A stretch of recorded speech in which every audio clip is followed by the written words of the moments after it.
Week 8 of the 2023 college football season is wrapped up, and so today I'll be giving you guys my Week 9 college football rankings. We are headed into late October, and Week 8 definitely had a couple of major matchups, but also a lot of huge surprises. We saw a few matchups that were way closer than you'd expect, and things are heating up as we look forward to Week 9. So with that, let's get started with 1 through 7. We got Michigan once again number 1 this week. They beat Michigan State 49-0. I feel like Michigan at this point, last week I bumped them back to number 1, but after this past week, got to put Michigan at number 1 in my mind. This team is the most dominant team in football so far this season, and last week was another example of that. Beat Michigan State 49-0, completely destroyed the Spartans there, 8-0 on the season. Wolverines they've been the best team in football this year. They haven't really played a top-tier opponent quite yet.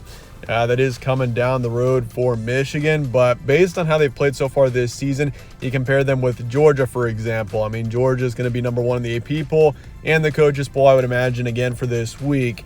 But Georgia, when they played Vanderbilt, the worst team in the SEC by far, I would say, 37-20 was the final, just beat them by 17. Michigan played Michigan State, a team that you could argue is the worst team in the Big Ten. Probably not the worst, but they're pretty close at this point. And they beat them 49-0. Michigan's been more dominant. You look at the schedules of both teams, it makes sense. So Michigan's number 1, Ohio State's number 2. I've also got them above Georgia. I've got the Bulldogs remaining at 3 this week after their bye. In Ohio State, the way they beat Penn State 20-12, defensive battle. Usually you would expect Ohio State's offense to do more, which, this Ohio State offense, maybe not quite as at the same levels we've seen in recent years, but I still feel like Ohio State's defense, the way they've played so far this season.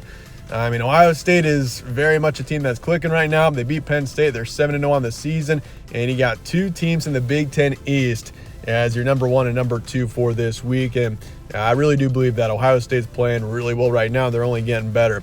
Georgia number 3 once again after their bye. Washington number 4. This team beat Arizona State 15-7. Only scored 15 points. This is one of the most surprising scores that I've seen in a long time. The Huskies probably have the best offense in the country, but after this past week, I don't know what happened. Arizona State is a bad football team, and Washington just, they had a pick 6 there. They had a defensive touchdown, didn't even score an offensive touchdown in that matchup. Just insane to think about, considering how Washington's offense has been so far this season. You look back on the season, the way they played against Oregon, got it done, a huge win. Looked awesome there, and then you consider their first 4 or 5 games. In the Cal game, for example, Cal is, you could argue, the worst team in the Pac-12, right next to Arizona State, but I would say Cal's better than Arizona State, but they put up 45 on them in the first half. That's why this team is considered the best offense in the country by many, but only scoring 15 on Arizona State, just a bad night for the Huskies, and so I do want to drop them down 2. Still a win, which is obviously huge at this point, considering this team is very much a college football playoff contender. But down the stretch here, got Stanford next week on the road, USC coming up in November. November is going to be a big month for the Huskies, and if they can go undefeated down the stretch, they're obviously in the college football playoff for me. But we're going to find out whether or not this team is really built for the college football playoff in the upcoming weeks. But for now, got the Huskies at number 4. Florida State number 5. They beat Duke 38-20, but this game was close for a while. Florida State really pulled away down the stretch. That was definitely it was a close matchup for a while. Duke really hung in there, kept it close, and but Florida State pulled away towards the end and got a nice win, 7-0 on the season for the Seminoles. This team is far and away the best team in the ACC, it seems like, to this point, especially with North Carolina losing to Virginia. We'll get into more about that in a sec. Just an insane loss. But for Florida State, number 5, very much a big national contender right now. Impressive win over Duke, pulling away towards the end of that one. Oregon's number 6, beat Washington State 38-24, so an impressive win for them. It was close for a while there, but Washington State is still a team that I think is good. They have really had a bumpy October, but for the Ducks at this point, huge win for them. They're 6-1. I think they are worthy of being top 6 as well. I know they lost to Washington just a couple of weeks ago, but you consider everything with that Washington-Oregon game. That was probably the best college football game of the season to this point. Just the level that both teams were playing at. Oregon is still deserving, despite that close loss, to still be a top 6 team, I think. at this point in this season. And for them, obviously, November is going to be a big month for them as well. And the Pac-12 it's very close at the top. There's so many good teams in the Pac-12 this season. It's just insane that this is the last year of the conference pretty much. But for the Ducks, number 6, Oklahoma's number 7. They beat UCF 31-29. This was kind of a common theme in Week 8. We saw some of your main national contenders at this point in the season really struggle and have close games against teams that maybe shouldn't have been that close. I mean, Florida State and Oregon pulled away in the end in both their games, even though it was slow starts for both. But you consider Washington, Arizona State, Oklahoma, UCF, even Texas and Houston.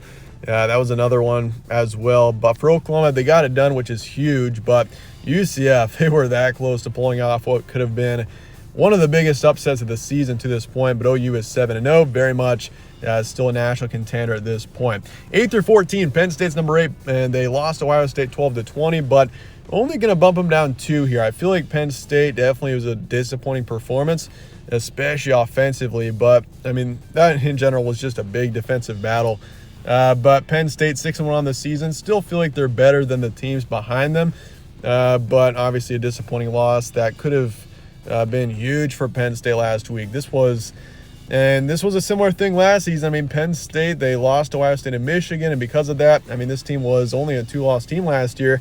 2 losses to Michigan and Ohio State, but Penn State just was overshadowed because of that.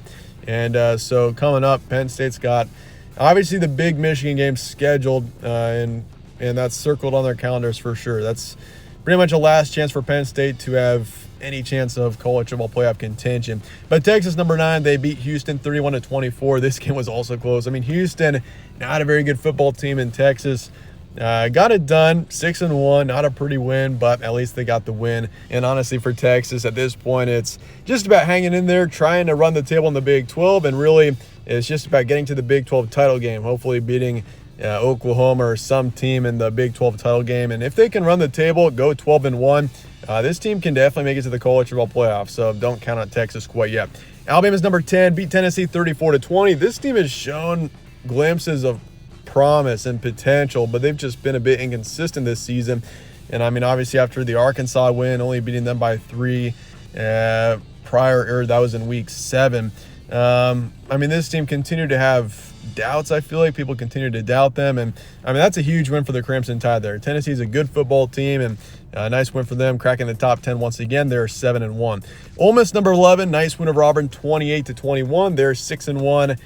Still a team to keep an eye on as well. They're definitely a bit overshadowed in the SEC, but still, they are number 11. They're definitely a good football team at this point. Oregon State, number 12, moving up 1 in their bye week at 6-1. And LSU's number 13, beat Army 62-0. This is the best 2-loss team in the country, I feel like, and it's honestly not that close. Notre Dame's probably your second, but LSU is they're still a really strong football team. I feel like, I mean, they lost Ole Miss in what was a really close game a few weeks ago, and I mean, that's how they got to 2 losses. And obviously the Florida State loss was that was ugly as well. But for LSU, still a top 15 team that is very much dangerous in the SEC, I think, at this point. Utah's number 14, beat USC 34-32. I wasn't sure that Utah was going to be able to win this one, considering obviously Cam Rising being out, which it was just announced that he is out for the rest of the season. So I mean, that's definitely a huge storyline for Utah. I mean, Cam Rising is an incredible quarterback. So to see Utah at this point 6-1, still a contender, is definitely impressive. And it's really going to come down to the offense. And offensively, they got it done. 34 points, and they held USC to 32, which USC, I know that they've had a really down last couple of weeks, really disappointing for them. But their offense is still incredible with Caleb Williams. So, I mean, to allow 32 points is not ideal, but at least you got it done offensively. I mean, this team really showed potential and promise offensively in that matchup. So, yeah, keep an eye on Utah moving forward. They're moving up 4 this week into 14. 15 through 21, Notre Dame's number 15. Had a bye week this week. They're 6-2. Missouri's 16.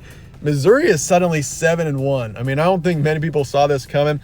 I figured Missouri was going to have a hot start to this season and then kind of fall apart after that. That's kind of what I said in July and in this past offseason. But Mizzou has hung in there. This team really impressive over South Carolina beating them 34-12. This team is 7-1, and they're number 16. This team could very well be the second best team in the SEC East at this point. Tennessee's number 17, right behind them, lost to Alabama 20-34. But Tennessee's only moving down 2 positions, mainly because I feel like the teams that are behind Tennessee from 18 downward, there's some good teams in here, but I feel like at this point in the season, there's a pretty big gap between, I would say, 10 and 12 in the rest of the country. I feel like you got 10 or 12 decent college football playoff contenders right now still. Maybe you could narrow that down to 10 at this point, but otherwise, I feel like 15 on downward, these teams are pretty much out of contention at this point.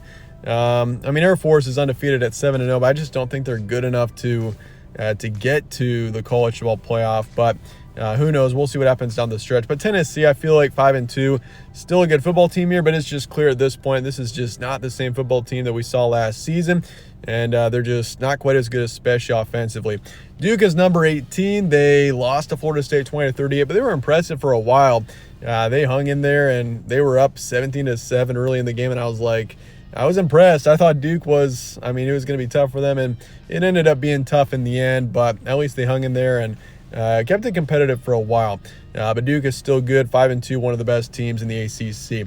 Air Force, number 19, beat Navy 17-6. This team is moving up 3 this week. One of the last undefeated teams in the country at this point, but they've had a few close wins as well. I feel like this team down the stretch, they don't really have any big chances to play really good teams. Colorado State's decent. They got them next, and then Army, Hawaii, UNLV, and Boise State. So for Air Force, this team is probably your favorite to get to the New Year's Six right now, get that New Year's Six bowl bid. But obviously got to play well down the stretch, as even one loss probably puts Tulane in front of them at this point. Louisville's number 20. They didn't play this past week, 6-1 on the year, but moving up 1 position in their bye in North Carolina. This team lost to Virginia 27-31. This is one of the biggest upsets I've seen in a long time. Virginia is they are a mess right now. Probably the worst team in the ACC, I would say, by far at this point. And for them to beat North Carolina on the road, go into Chapel Hill and beat North Carolina, a top 10 football team, just a stunner for Virginia to do that, a team that's just been broken this season. And so for North Carolina, going to move them down 11 positions, but this team has just been so promising this season. That's why it was such a shocker to me to see this happen. They've been really impressive otherwise this season, just a really bad loss against Virginia. So for North Carolina at this point, the pressure is on. Got to win out, win the ACC if this team wants any chance of being in the New Year's Six. Moving on 22 through 25, USC is 22, lost to Utah 32-34. What a disappointing month for USC it has been. This team, you think back to mid to late September, this team was truly considered a national contender, and then a couple of close games against pretty average opponents in the Pac-12, Arizona and Arizona State most notably, and then they take a terrible loss to Notre Dame on the road, and then just lost to Utah by 2, and this team is suddenly 6-2, and I would say their college football playoff hopes are pretty much gone. So for USC, they're still 22, but it's been the defense, this team just defensively couldn't get it happening this season. It was the same way last year. This offense was great last year. It was just the defense that held this team back, and this season, same story. UCLA is 23, beat Stanford 42-7, 5-2 on the season. This team has been as inconsistent as can be, but they're 5-2, decent football team that I do want to put back in the rankings this week. Tulane is 24, beat North Texas 35-28. This team hasn't been quite as convincing this season. They've also dealt with a few injuries, but Tulane is still a team that I think is, they're 6-1. And for the New Year's Six, you got Tulane and Air Force, and those are probably your 2 main contenders for the New Year's Six bid. But Tulane is still in the picture. Their one loss is to Ole Miss. It's just about winning down the stretch. Oklahoma State is number 25. This team, I never thought I would even come close to ranking this season, but they beat West Virginia 48-34, and this team is suddenly 5-2. They have been actually pretty impressive the past few weeks. They took a couple of bad losses early in the season, but October has been great for Oklahoma State, and this team is suddenly emerging as a potential contender in the Big 12. I mean, the past 3 weeks, they have beaten Kansas State, they've beaten Kansas, and West Virginia this past week. And K-State and Kansas, two really good teams, and West Virginia has been impressive so far this season. They have definitely exceeded expectations. So Cowboys at 25 for this week. In your first 5 out, we got James Madison right outside. They've been good this season, still undefeated, but a lot of close game against just not very good teams. Florida's 27, 2-loss team in the SEC. Arizona's 28. Main reason for them, I mean, they're a 3-loss Pac-12 team. You would never even consider ranking that, you would think. But Arizona's really kept it close against a lot of really good teams. So some of the best teams in the conference. So I'll keep Arizona at 28. And then Kansas State 29. And Rutgers at 30. Rutgers is 6-2. This team is already bowl eligible. And at this point, they're one of the best teams in the Big Ten, which is insane to say.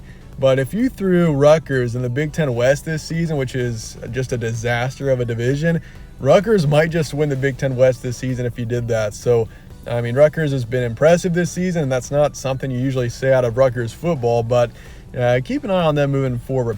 And Iowa was in the rankings last week. They just lost to Minnesota, so they're dropped out, and Florida was 25. They're out as well. But with that, that's going to wrap it up for today. Let me know your thoughts in the comments below on this top 25. And I appreciate you guys all watching as always. Stay tuned for more Fall Sports Central. Catch you on the next one.